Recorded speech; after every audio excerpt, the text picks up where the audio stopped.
was definitely just a really hard fought and hard worked case from start to finish. My name is Tim Osborn, and my firm is Osborn Law. We're kind of a boutique plaintiff's personal injury and wrongful death firm. We handle cases up and down the state.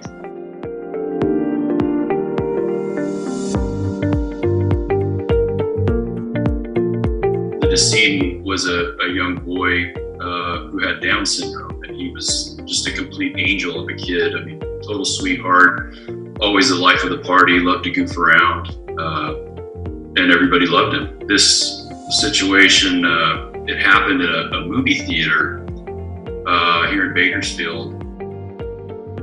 The young boy and his grandfather were really just best buddies, did everything together whenever possible. He loved to go to work with his granddad and ride in his truck and help him out. Would kind of order around all of his dad's workers at various construction sites, and everybody got a big kick out of it. But their favorite thing to do of all was go to the movies together. And so on this particular evening, that's what they did. They walked in and ordered some food at the snack bar, entered the theater, and the young man began to eat his food and fairly quickly developed an airway obstruction. Some of the food got stuck.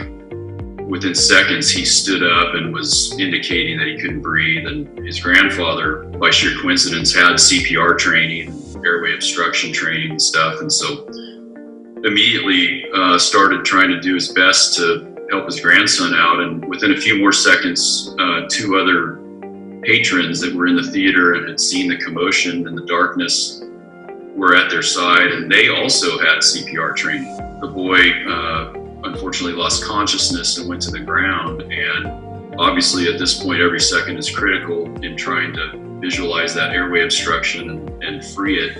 But the problem was it was just extremely dark and loud in the theater, and the staff had been notified immediately and shockingly was either unwilling or unable to fully illuminate the room.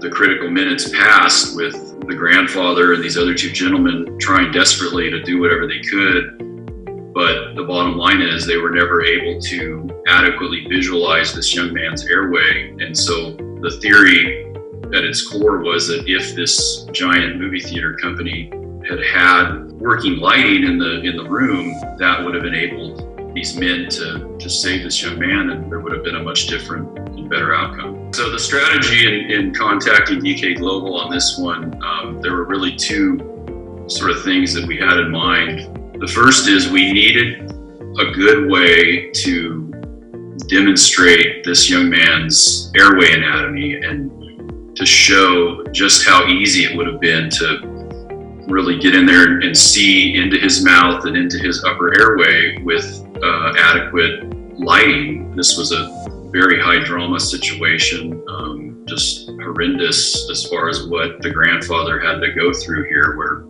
he was at his grandson's side and knew that he had the tools with his CPR training to help him, but was prevented from helping because of the lack of functioning lighting in this movie theater room. And so we wanted to depict that and really hit home to whoever was watching it, whether it was a jury or the insurance adjusters or a mediator, what exactly the grandfather experienced here.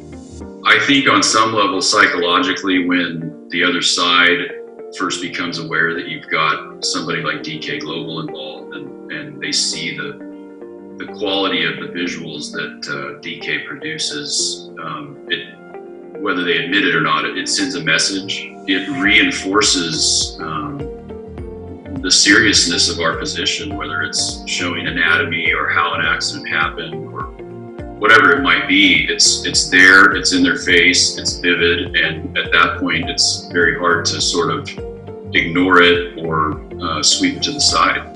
So the case eventually did resolve. It resolved before trial at a mediation, and it resolved very favorably. And I can say with certainty that a large part in the way it finished was the work that DK Global did with us.